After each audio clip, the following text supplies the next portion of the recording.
Welcome to Weird Web Radio, an explorer's guide to hidden worlds of the paranormal and occult, reality-expanding experiences, and the downright weird and bizarre. With your host, Lonnie Scott. Hey gang, welcome to another episode of Weird Web Radio. It is awesome to have you back, and thank you for tuning in. This episode features Patricia Lafayllve, who I also like to call Patty, because, you know, we know her as Patty in the Troth. Now, Patricia has lectured and performed rituals throughout the United States. She's been a member of the Troth for a very long time, and this is a place where she has served as a steward, high steward, and once again the high steward over our newly restructured steward program. God's woman, a Reed member, a steers woman. She's basically held every single important position that keeps the Troth moving along. Patricia is also the founder of the Troth's lore program and served as its provost. She lives up in the Northeast where it snows and blows and gets super cold, but they get paid in the reward of living in calendar beautiful country. And you can check out her books, A Practical Heathen's Guide to Asatru, which is fantastic. I think it is the go-to source for anyone looking to begin a path into heathenry, to actually know what to do, not only why you're doing it or where it comes from. And I imagine that Patty is responsible with her book Freyja for introducing possibly thousands and thousands of people to that great goddess all by herself, by providing that as a resource to the world at large. And I and many others I know are super grateful for her doing that hard work. I also want to apologize for a little hiccup here and there, because there were some real audio issues that had to be worked over, as internet communication doesn't always work out just the way you'd love it to. But it's perfectly listenable, and I promise you can still enjoy every bit of the content. So thank you for understanding. Just a reminder, if you want to hear the bonus portion of this show where we get into really weird and a lot more personal questions, you can go to patreon.com/weirdwebradio or go to weirdwebradio.com and click join the membership. It's only $5 a month. $5 to support independent media that gets into the things that you love, appreciate, and desire. That's all I've got for you right now, folks. Enjoy this show and stay weird out there. And we are recording. Patricia, a.k.a. Patty, as I like to call you, Lafayllve. Welcome to Weird Web Radio. It is awesome to have you here. Thanks. It's great to be here. Well, you say that now, but sometimes, no. All right. Well, for those that don't know, you just heard on the intro all about how Patty has been a pretty awesome author in the world of heathenry and a pretty huge part of the Troth, an organization which is near and dear to my heart. But you didn't just pop out of the womb that way, or maybe you did. I don't know. We're about to find out. How did you know? Like, what was your start into the whole heathen world? Oh boy, that's a story. Yeah, that's what we like around here. Yeah, I'll keep it relatively summary. No. We want the dirty details. Okay. All right. Well, so here it is. I was actually born and raised Irish Roman Catholic. Which it is its own special kind of Catholicism. For those of you who happen to know Irish Roman Catholicism, you're right, it is. And long about really 7th or 8th grade, which is right about the time you become confirmed in the Catholic faith, I started having some serious questions about the faith and about how there's a lot of noise. Lonnie, can we pause? Can you hear me? Yeah, you got some weird audio going on there. Okay, I paused there for a second. No, that's okay. I heard something weird going on, but you carry on. Okay. I'll just, from wherever you were, if you want to start over, go for it. I know you talking about being Irish. Was it Irish Roman Catholic? Yes. That's right. Its own variety. Yeah. So we'll pick up there. And I was actually very devout. I'll be honest. I was a very devout person as a child. And like I had all the prayers memorized. I would force my parents to take me to church and the whole thing. And then I started having questions about the faith. One of which was, why can't a woman be a priest? And I had other religious issues. Okay, having questions, and I decided not to become confirmed until I had all my questions answered, which, for a 12, 13-year-old is actually fairly wise. So that's call myself wise. I just look back now and I'm like, wow, that was really thoughtful. So I explored a number of different branches of Christianity. I explored, but I had questions. So I looked into other Christian branches, and I looked into Judaism, and I looked into a bunch of different things. And I ultimately settled on Taoism, which is, an Eastern philosophical approach. And so I was Taoist through most of high school. And yet these things were happening to me that I really, um, so, I was Taoist really through high school. I was very much about the uncarved block, but I saw I was having a lot of spiritual experiences that I really couldn't explain, um, outside of, broad, like, wow, this weird stuff is happening to me, stuff. So I started exploring paganism and magical traditions. Um, and so I was broadly neo-pagan for a while. I explored Wicca, but it's a great religion. It wasn't for me. Um, and so I ended up starting to work in shamanic method. I call it that because it's not actually shamans. It was Michael Harner's core shamanic method, which was my spiritual practice for a long time. And then I actually started, this sounds so crazy, but I started getting these images in my shamanic trance journeys. And it was those that actually led me to heathenry. So, and that was back in 94 to 96-ish. And I've been heathen ever since then. So that's the story. All right. Have a good day. No. Yeah, have a good day. That's all. Yeah, that's all, folks. No. So it was a trance experience that led you to heathenry. That's really interesting. Yep. Do you care to share what that experience was? Is it something that you can share? I can share a little bit. Because some of it's private, but Absolutely. And I will say, I look back with 2020 hindsight, and my favorite book in the library when I was in elementary school, aside from Watership Down, was actually Dulair's Norse Myths.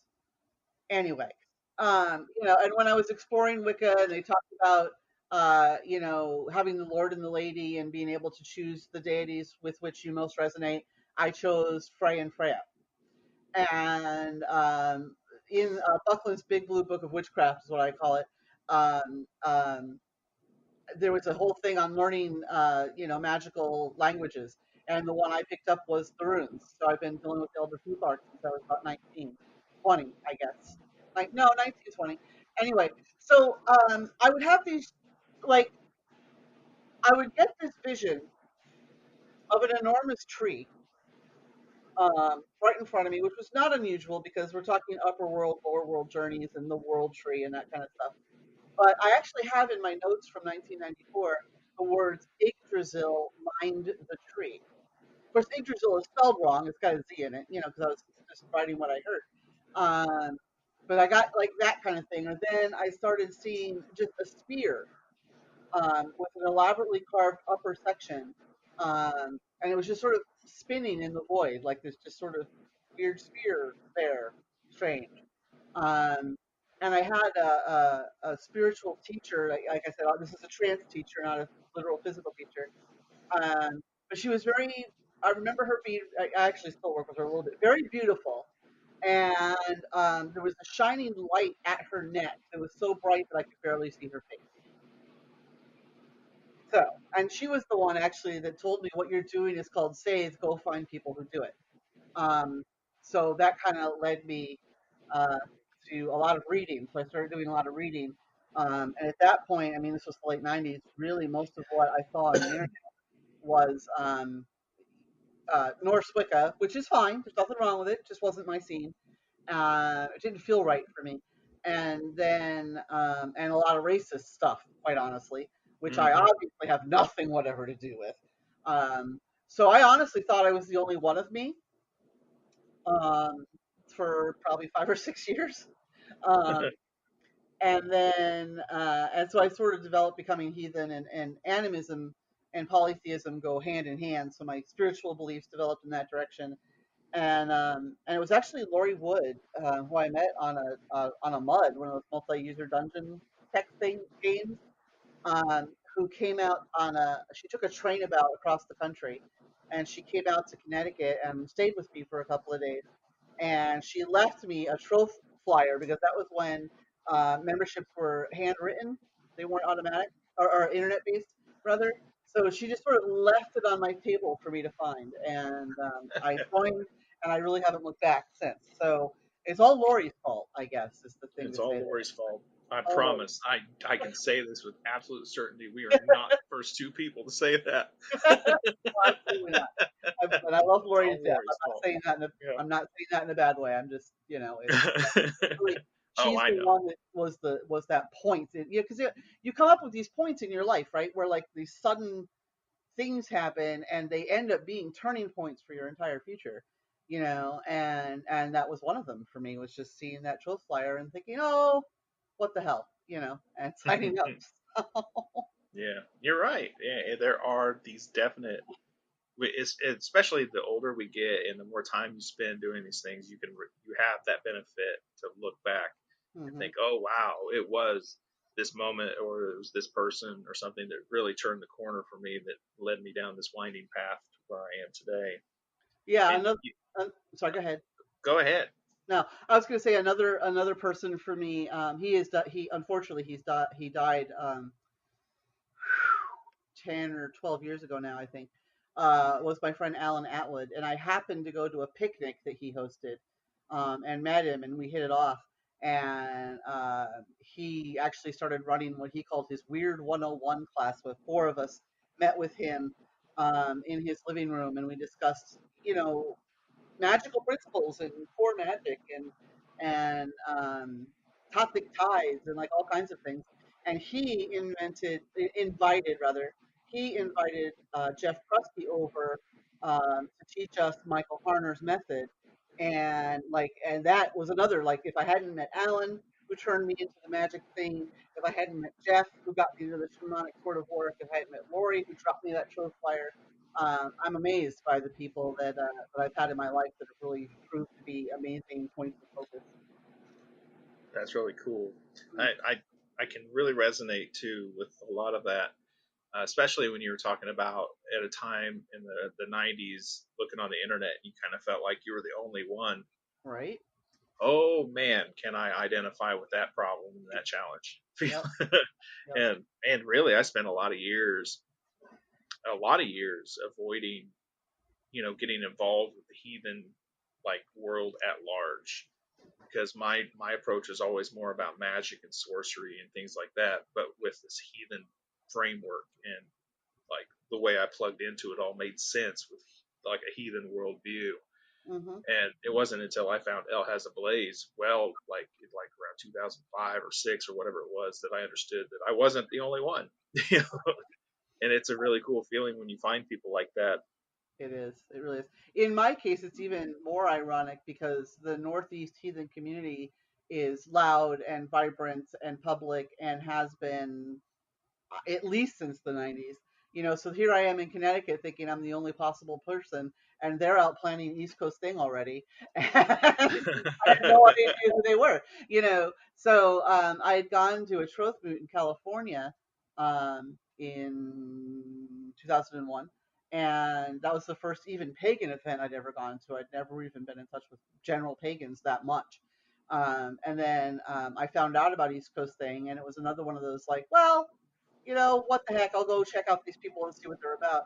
And I made so many friends, and the community to this day just is so incredible and thriving and inclusive and welcoming. And I can't rave enough about my community. And I just feel so fortunate that I'm right here where I can experience it. So yeah, this community is a huge thing that I know a lot of people just don't have, and I feel so lucky um, to be involved in the group that I'm in. Yeah, that's really cool. And in there, you also talked about being exposed or getting interested in magic along the way too.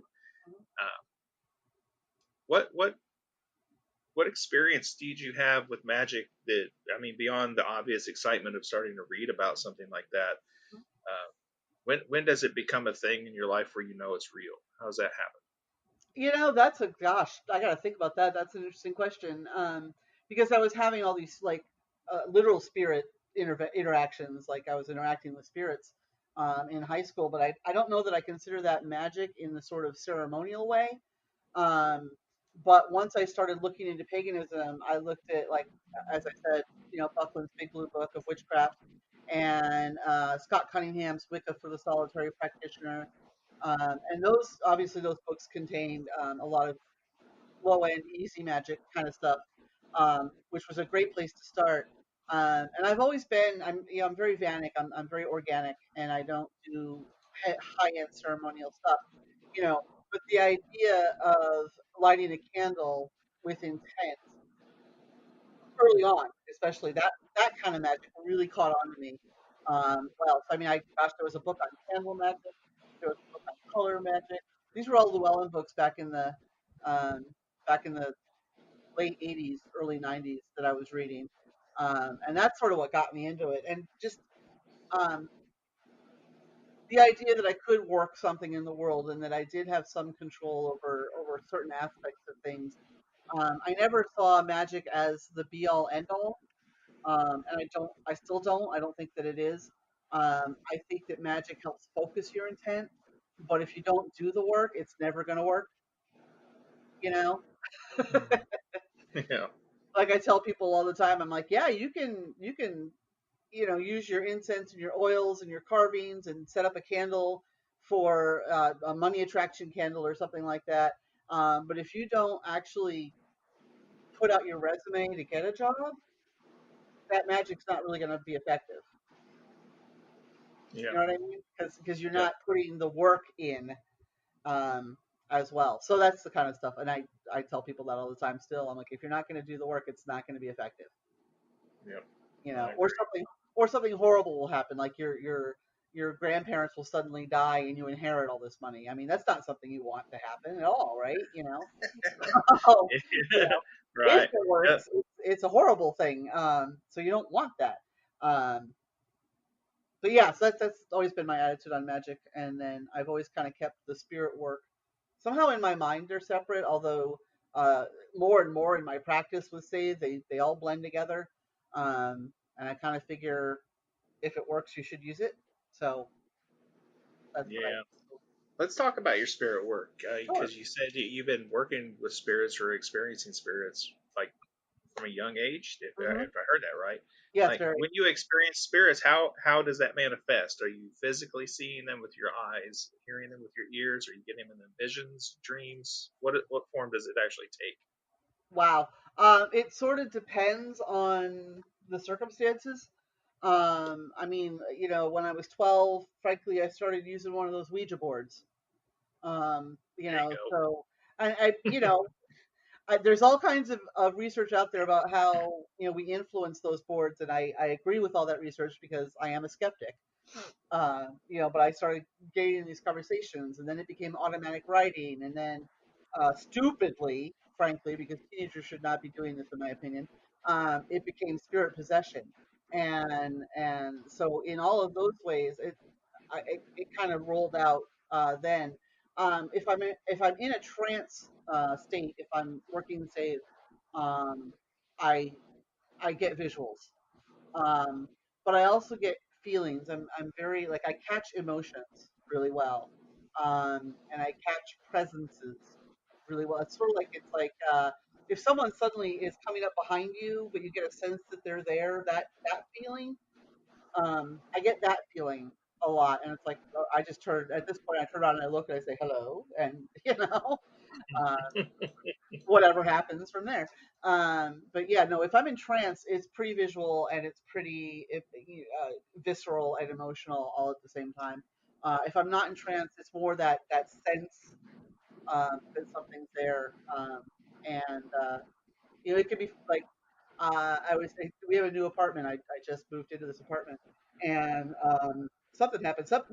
Bob and I were sitting on the sofa, and suddenly, like, something like the clock fell off, or off the wall, or something like that. And I just looked over. I'm like, hello, listen, I don't mind living with you, but please don't break my stuff. Yeah. Yeah, got to establish boundaries and rules with these Well, creatures. it's important to, you got to be a good roommate. You know what I mean? You got to, Yeah, yeah. Um, yeah. so stuff like that happens now, and I don't. Sometimes I am skeptical enough to think that the clock wasn't affixed to the wall properly, and that's why it fell. I mean, that's probably, honestly, truly why it fell. But in the moment, my first response was, "Oh, it must be a spirit." So, Yeah, I know the feeling. Um, yeah. a word that's come up several times since we started this conversation is safe, Hmm. and I'm sure there's a portion of people listening to this who know what you're talking about or have their ideas about it, and I'm absolutely certain plenty of people have no idea what that word is or what it means. So let's break it down a little bit. When you talk about safe, what does it mean to you? Um, Save, and if you wanted to spell it, it's SEIF, which is a curved looking D with a line through it, and then the letter R. It is anglicized as SEIDHR, because that DH is sort of the sound, that the hard the sound. So that's how that's spelled. If anyone's out there and wants to look it up, um, it's uh, it's a conglomeration of practices in the Old Norse records.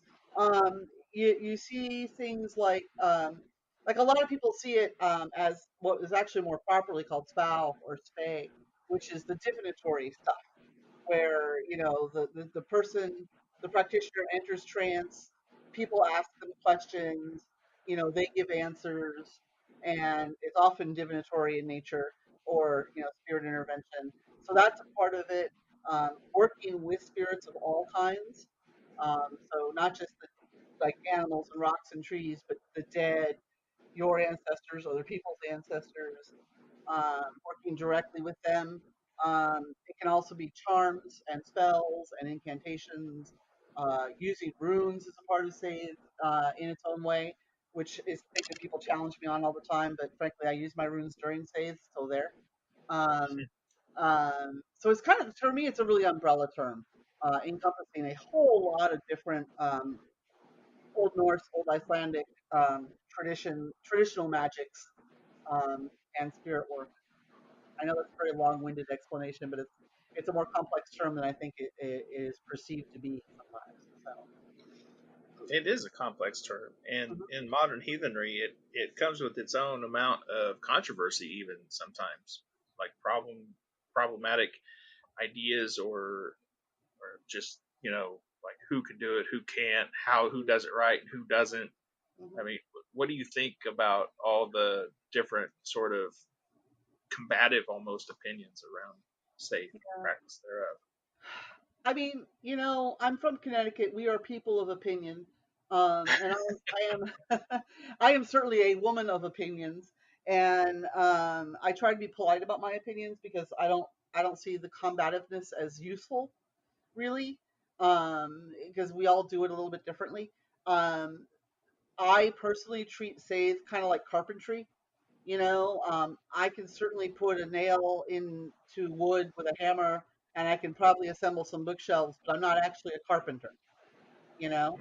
And I don't know how to be a carpenter. I've never gone to school for that or studied it.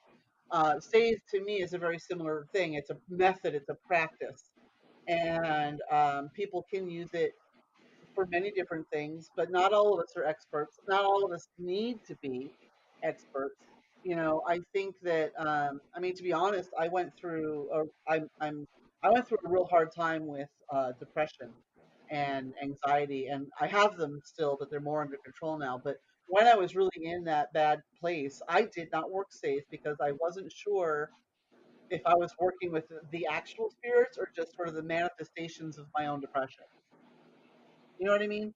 So I think there Hmm. are times when you shouldn't do it. Um, I think there are times when it's okay to do it. I think that, yeah, and it's the same thing with people. I think there are people who have the ability to varying degrees, some lesser, some greater, whatever. It's just kind of, it's a little bit like like basketball too. Like if you practice basketball, you get better at basketball. If you practice sage, you get better at sage. That's just sort of how it works. Um, but no, I don't think everyone needs to do it. I think there's a whole faction that is like everyone should do save, and I don't agree with that. I also don't agree with no one should do save. I don't agree with that either. I think it's up to your skill set and what you choose to do with it. Yep, that's true. Now you said something there too.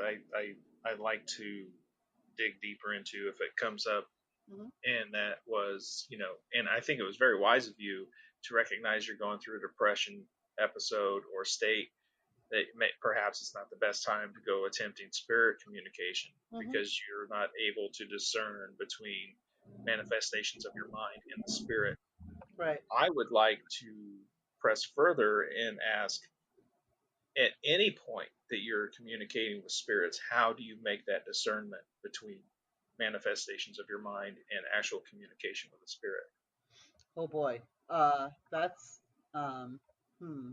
That's an excellent question, and as I said before, I'm kind of skeptical, and sometimes I wonder exactly which of the two, are involved. And I think it's smart to wonder. I don't think we should accept anything 100% whole cloth without looking at it and examining it and asking yourself, like, where is it? Where does it come from? When I end up being given knowledge from a spirit that someone confirms outside of the trance, later, that to me says, and it's something that I didn't know, that like I couldn't possibly have known. That to me says a lot about talking to a spirit versus talking to myself. And I think using the discipline that's involved in save, if you're doing it well, also helps because I know if I'm in a trance state, it's a completely different ecstatic state than my normal consciousness. If I'm in my normal consciousness, I'm pretty sure that I might be talking to myself. But if I'm in that trance consciousness, I know that I have stepped outside of time and I have stepped outside of myself in both literal and figurative ways. And so it makes it easier to discern that. I know those are kind of absolutes, but that's sort of how I can discern it, is it's very circumstantial. But if I'm in the state of trance, I'm at this point fairly certain that I'm talking to spirit. Um, and I kind of go from there. If it's just me farting around, as it were, then it could be anything, and I'm very skeptical of any messages I receive when I'm not in trance. Fair enough. Now let's talk about your books.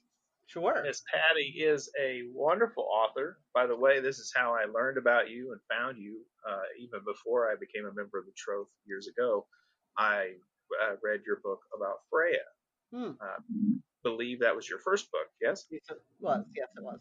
Yep. So, how does that come about? What makes you decide it's time to sit down and write a book about one specific goddess? I don't know. That's like a long-winded story too. We keep talking a lot, I guess. But That's um, our favorite. one of the Patty pipe dreams was always to be a writer, and I have spiral bound notebooks chock full of really bad, full of angst, teenage poetry and crap, that I've kept around just for my own personal amusement. Because it's bad. Oh gosh, it was bad. But I always had this pipe dream anyway of being a writer.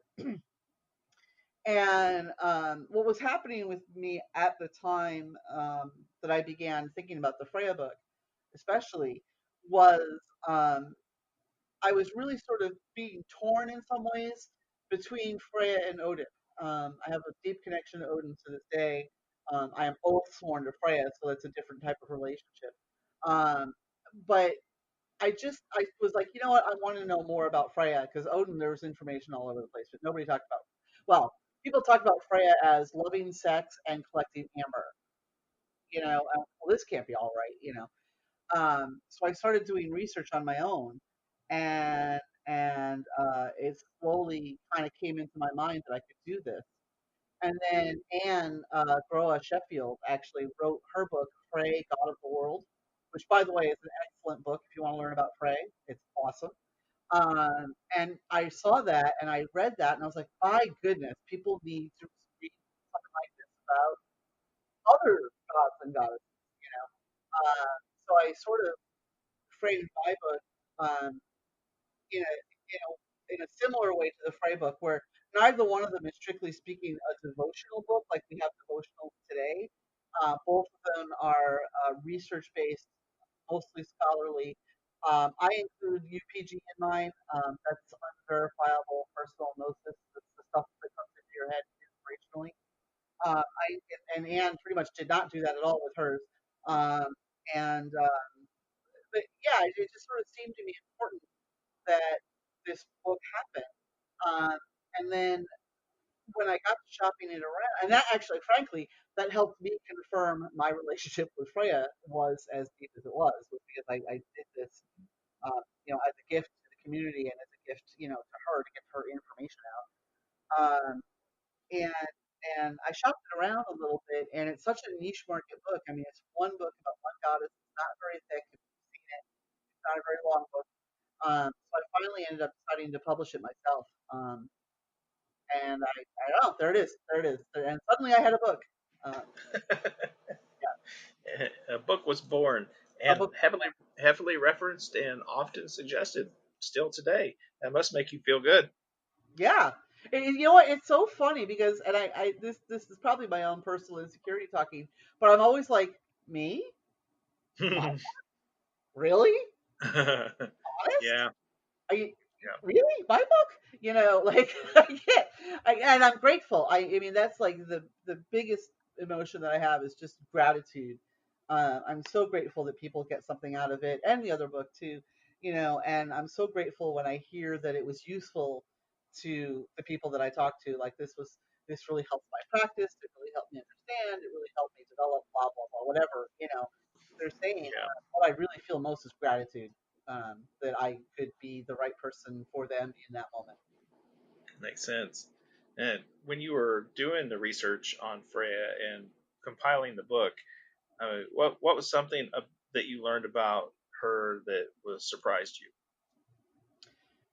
Actually, and that's again because there was not a lot of information about this particular aspect out there at the time, was her connection to battle and death, really. Because at the time, a lot of what was out there was, like I said, the love, sex, magic thing, and that is all those things are certainly a part of her character. But then, that she never actually rides into battle. Freya never rides into battle, but she causes battles, and she causes battles to cease. You know, um, which I find really interesting because she's known as a battle goddess now, but it's like it's really funny because she's not actually a warrior in the typical sense, but she is definitely associated with battle. And really thinking about her associations with death as a death goddess, that was surprising to me at the time because I hadn't actually explored that particular aspect of her character. So those are probably the two biggest things then. Makes sense. Now, you also wrote Practical Heathen's Guide to Asatru, with a book that I also highly recommend to people out there who are interested in heathenry. Thank you. My rune study group that I help teach and be a part of just wrapped up the trip through the Elder Futhark, and for the next book that everyone's going to take up and study is this book, in fact, yours, The Practical Heathen's Guide. And it's been a while since you've written that book, and it's been on the market. And you think back on it, let's play a fun torture the author game. Oh dear, indeed. We've learned a lot about heathenry and things have been updated and things, but I think your book stands the test of time still. Is there something about it that you would like to change now, if you could? That's really hard to say because on the one hand, there are all kinds of places where I could revise. There's all kinds of new information out there. I'm not as up to date anymore as I used to be, I'll be honest, although I'm fixing that because I'm starting to read such excellent books as Neil Price's The Viking Way. which is magic in mind, by the way. So that's, if you haven't read that book, it's all about magic in mind and the Norse view of such things. Um, and I would like to update it. I don't think I would change it, but I would like to update it, adding in new material. And there's an evolution that has happened. Well, Heathenry is constantly evolving, but to be able to talk about the evolutions, like my appendix on Loki was very valid at the time, and I thought I tried hard to be very well reasoned. Obviously, I have my opinions, and other people have theirs. I don't have any hate at all, one way or the other. If it's your thing, go for it. If this ain't mine, so what? I don't care. In that sense, I'm not passionate about it. But I thought that was a really important chapter to include, uh, because it was such a big deal back then. Uh, and like now, I would like to take that appendix and actually develop it into a chapter. Having spoken to a lot of LGBTQIA people about their connections with Loki and how they see him, I think that word needs to get out there now too, because it definitely is forming a part of his cultus now. It's like I'd like stuff like that. Like I would like to see myself go in and do like a second edition and just sort of update it and evolve it. At the same time, it was meant to be a beginner's book, you know. So part of me wants to write a different book that is like, Asatru 201, you know, instead of 101. I want to advance to like a 201 or a 301 kind of thinking. Um, and so I kind of balance that back and forth. I mean, right now, Llewellyn is still publishing the book. They get a lot of value out of it. I get a lot of value out of it. But as you said, a lot of people still get a lot of value out of it. So I mean, I think it stands for now. But have I wanted to revise sections over time? Yes, I have. And I also think sometimes about doing the second level, more advanced book, for people who have been practicing for a while, and like get into some of the fundamental, uh, get into more detail, especially about some of the more fundamental philosophies and practices that I'm seeing happen now. Hmm. Yeah, I will say, uh, your book, The Heathens Guide, does something so few does for modern heathenry still today. I mean, you filled that gap that says, I'm interested in this, so how do I do it? And there's plenty of people who tell you, oh, go read the Eddas and read the myths and the lore and get familiar with all of that. Right, and That's then all pretty suddenly good, and you should. Yep. Read a book and suddenly magically you'll know everything. Yeah. Yeah, but how do you apply this to your life? What does it all Mhm. mean? What do you actually do to formalize this into a practice? I think that's really it's really important, and I'm glad your book is still out there helping people do that. I know it's it's the first one out of my mouth. In fact, for the how to, I think it's the only one I tell people to Wow. There's get. a lot of Asatru books out there. That's actually kind of cool, and they're good books. I'm not downing it. There's some really good Asa books out there. Yeah, but but you know as well as I do, and they at this point, 5 seasons of the show into the 5th season now. I've talked to other heathens and we've gotten into this here and there, but the one of the hardest things to do as a heathen, especially like you and I who hold to the inclusive values, is navigating the marketplace Yeah. of books and jewelry and statuary and Mhm. figuring out how to avoid giving money to someone who is holding racist ideology. Oh yeah. Hmm. Yeah. So Yeah. I mean, and since it's come up now, I guess let's dig into it for a minute. Okay. How do you navigate that? What are your like resources to be as sure as possible when you're doing that kind of thing? Um. Oh Or is good. it even important? Wow. Well, certainly it's important. I mean, I can answer that one clearly. It is very important. I'm. It's a little bit ironic. I'm not going to use the word ironic. That's the wrong word. Um. It's a little bit. Okay, so as a scholar, not a religious person, not as a political person, just as a pure on scholar, knowledge of all kinds has some value. Um, and so I don't advocate burning books. I don't advocate necessarily, removing certain books, just at that level, because I think that it's worth knowing what they're up to. You know what I mean? Like I want to know what they're saying so that I can better combat what they're saying. You know. That said, I certainly wouldn't spend any money on any of their work, and I would not recommend it to anyone. Absolutely not. In fact, I kind of go back and forth on whether or not I should be more vocal about disrecommending, unrecommending, whatever, uh, certain things and certain books, because I am an author, and I try to watch out for that kind of stuff because, as I said, sometimes there is a tiny kernel of value, even if the only value it has is knowing what happened and knowing what was said, and where it was said. Is really important to me. Um, but the web has grown. I'm on a number of really awesome inclusive groups that will come right out and say, "Hey, this is problematic. Here's why." And you really shouldn't order these because this is why. And I listen to that kind of thing, and I do my own work too. I'll look up the book, I'll look up the author, because you can Google an author and figure out who they are pretty quickly. Um, really, it's scarily easy to do.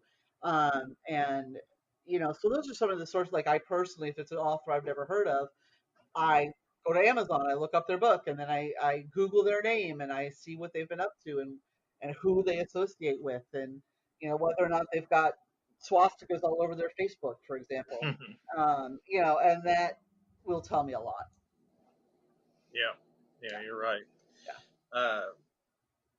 I mean, I turn to the same resources a lot in that too. I found like the Troth specifically as an organization amongst our Facebook group and the email list. So many people have been a part of this, this practice and this worldview for so long now that like some people know where the bones are buried, kind of thing. I have a couple of skeletons. Yeah. Yeah. Yeah. So the Troth came up way back early in our conversation. Lori left the flyer there in your home, kind of as a wink, wink, nudge, nudge. Maybe you should fill this out.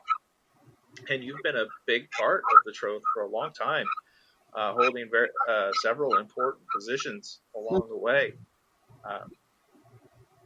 I guess when you first came to the Troth, it looked different than it does today. How would you compare the two? Wow. You know what? I think the Troth has really evolved. It was very deliberately apolitical when I joined, which I actually supported for a long time because I actually personally try to keep my politics out of my religion. Although now I'm coming to a point where that's impossible, personally, anyway. But it was very apolitical, so you really didn't see, like, the Troth was, it didn't use the word inclusive then, but the Troth was certainly there for everyone. Um, but there was a lot more fighting in the Troth back then, a lot more really intense personalities going back and forth in all kinds of directions.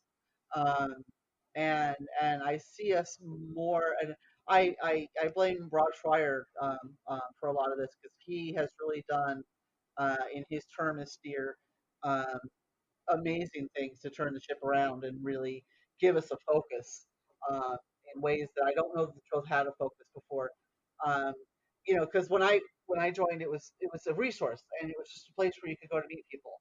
And then I got involved and started getting into stewarding and everything else, and clergy and everything else that I did.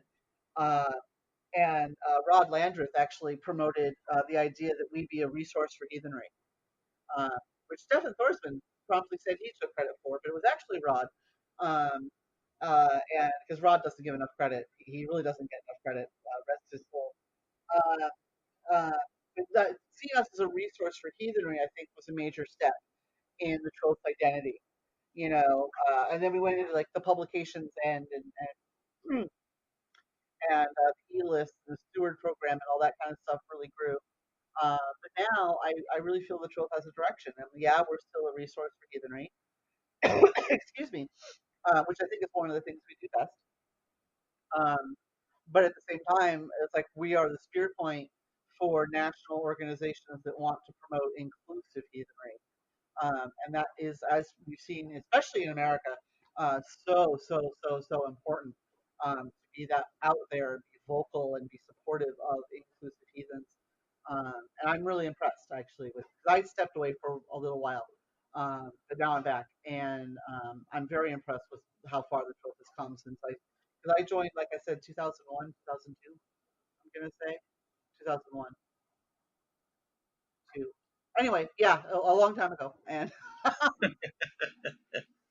yeah, and I've really seen it grow and evolve in wonderful ways over the years. It's still not perfect. No organization is perfect. I mean, people are like, oh, glowy, glowy, happy Troth. I'm like, yeah, well, here are the Troth's problems, which I'm not going to get into today because that's not what we're talking about today. Just to tell you, Yeah. not going to get into that. But every organization has its problems. Sure. All of them. I have not seen a perfect organization yet anywhere in the world. So I've seen a lot of really good ones, but not perfect ones. And so I think the Troth ranks among the good ones. So it's definitely worth supporting. Yeah, I've been a steward, still am a steward for the Troth now. I think I'm in my 5th year doing that. I was on the High Reed for 3 years, 2 of which were serving with Rob. Mm-hmm. And I think you're right about Rob. Rob is a fantastic leader. It's almost a shame that people outside the Troth, or even like members of the Troth who don't see a lot of things that happen on the Reed, understand what an incredible leader Rob is. Mm-hmm. So the Troth is in good hands with him at the helm, that is for sure. Oh yeah. But when you talk about being a resource for heathenry and things like that, that's always been like my driving thing about being a part of the Troth for years.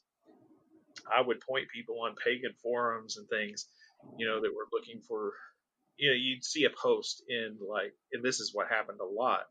You'd see a post on the internet, I'm a person of color and I'm being told I can't be heathen by these people.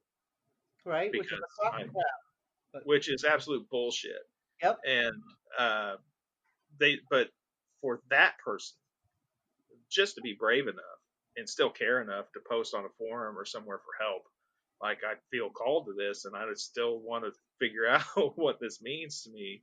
Mm-hmm. Where are you going to send someone who's been turned away by all these assholes out there? And for me, it was always the Troth. Like, I don't go to the Troth. The Troth publishes books. They have a newsletter. They have members. Like, go there. But it was always funny to me for years doing that. I never joined myself. That's so funny. That's so funny. And it just occurred to me one day at a like a rune thing and a heathen meetup in Northern Illinois, and I was talking to these people, and it was actually someone who used to be the steward of Illinois and someone else who was on the High Reed at the time, and they were talking to me and stuff, and I was just like, I think maybe I should join the Troth. Was that James McCoy? Huh? Was that James McCoy? No. Neither of these people are members of the Troth anymore. Okay, I guess James McCoy I thought was steward for Illinois. He was one of the cooler stewards when I was high steward, and like all stewards are cool. Don't get me wrong, but he did a lot of work, and I think he was in Illinois, or gosh, perhaps not Illinois, perhaps something else. My memory is weak.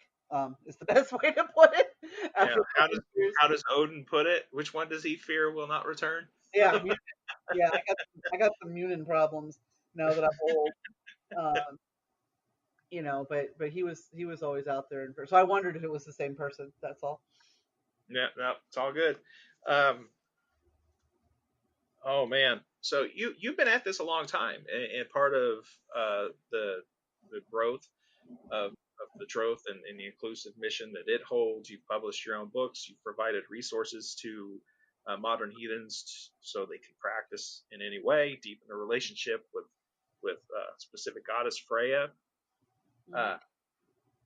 I guess at this point you have seen and been part of so many communities that you must have an opinion on.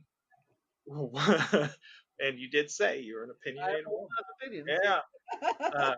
What is one of the biggest myths about heathenry today that if you could just take a hammer to it and be done with it, what would it be? That you have to be of a certain genetic makeup to be heathen. I think that needs to go away. It needs to stay away. it just, I hate it. So, I mean, because it's okay to be proud of your literal ancestors, your family, and where your family comes from, and your culture. I think that's all fine, but I think that the whole you have to be of certain descent in order to be, heathen.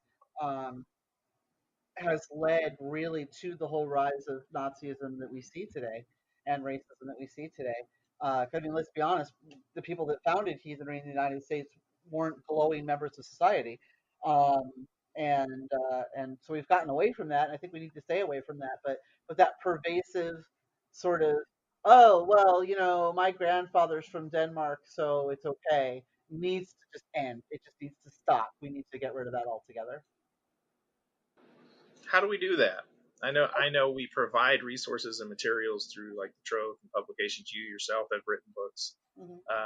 but like, how do you think we really get rid of that ideology in heathenry? Is it really possible? I don't know if it's possible. I hope it's possible. Like I said, um, it is such an ingrained, fundamental piece to so many people's heathenry that I probably just pissed off a whole lot of people even talking about this. I've pissed off racists so many times they don't listen to this show. Yeah, I'm not, you know what? I'm really not worried about it. But I think that, as I said, pride in your ancestors and pride in your culture is fine as long as it's not hateful. Um, um, I don't know. I mean, communication and time. Communication and time. It used to be like we used to hear about this whole universalist folkish number line. You were either one or the other. And then the Saxa scale came out, and it was like shades of that. And now, I mean, in my community, we hardly ever use those two terms anymore at all, because it's just evident, you know, you don't have to. And so, I mean, I think evolution, communication, time, the more people get behind the idea, the easier it is to get it moving.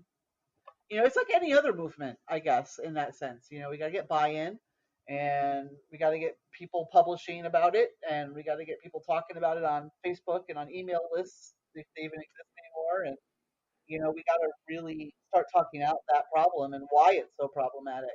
Um, I actually have seen this conversation come up in a couple of heathen, heathen places that um, I'm glad to have had the conversation open.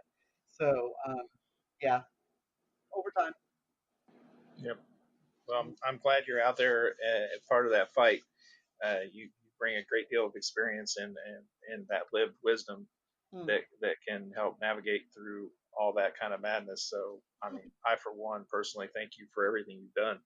Oh well, it's all about giving back, right? So That's right. Yep. Now somebody buy Patty lunch. No. yeah, man. I could Yeah, totally not you like that. have Um, lunch. one thing I like to do on this show is ask occult or pagan practitioners about ghosts. Okay. And let's say someone that knows you knows you're into magic and other such practices Hmm. and says, "Hey, Patty, I've got this crazy haunting kind of activity going on in my house. Things are kind of weird. I'm getting uncomfortable. I don't know what to do. Can you help?" Now, let's assume that it's really something going on in there. What would you do to help them? Oftentimes, I think the first thing to do is try to find out what they want. you know, whether it's through divination or even like a pendulum swing or trance methods or whatever, trying to find out what it is the spirit wants, or the ghost, as you call it. I call them all spirits, but Right. find out what it wants, and then do what you can within reasonable boundaries, to fill that. I mean, some of them, maybe they just want an offering. Maybe they want that shot of whiskey once a month or something, and then they're fine. You know, I don't really see very well. It depends. It does depend on the ghost. I will say it depends on the ghost, but I don't necessarily think banishing is the very first thing you should do. I think that should be like the last thing you do. I think that, except in some cases. In some cases, you walk in, it's so clear, you're like, all right, that's it, out. All yellow oxen free, get out of the pool, go. You know, um, but in most cases, they're there for some reason, or they're stuck there for some reason, and they just want to be heard. I know that sounds like really, you know, odd, but some of them just want to be heard, and not in a negative way. I don't automatically assume all ghosts are evil or all ghosts are good either, because not all of them are either one of those. They're often, somewhere between neutral and in between on a scale. Uh, but yeah, so every so often, it's definitely a matter of get it out now. But more often, it's a matter, I think, of finding out what the spirit wants. Talking to the spirit, maybe giving it a home. Maybe because I have a set of rocks that I've collected over the years, and like they're little bat houses, they're little spirit houses. So like, okay, here's a rock you can live in. This can be your home. And they'll move in as long as you take care of the rock. By the time you dust it, make sure you don't chisel into it or anything. Maybe leave an offering once in a while, and it's all good. I wasn't kidding when I said be a good roommate. I mean, I really wasn't. People think I'm kidding about that, but I'm really not. If you've got that positive relationship, it will probably leave you alone, Yeah, and be fine. I dig it. Yeah. I usually ask people if they've experienced a haunting themselves. I think someone who's worked with spirits for so many years and, Yep. and done possession work, I think it's safe to say that you're as haunted as anyone could possibly be. Oh yeah, oh yeah. But there are haunted places too, and haunted situations, and all that kind of stuff that I've also experienced. Like I used to live in this house in New Haven, that was actually owned by the first female doctor in the country, back in the 1890s.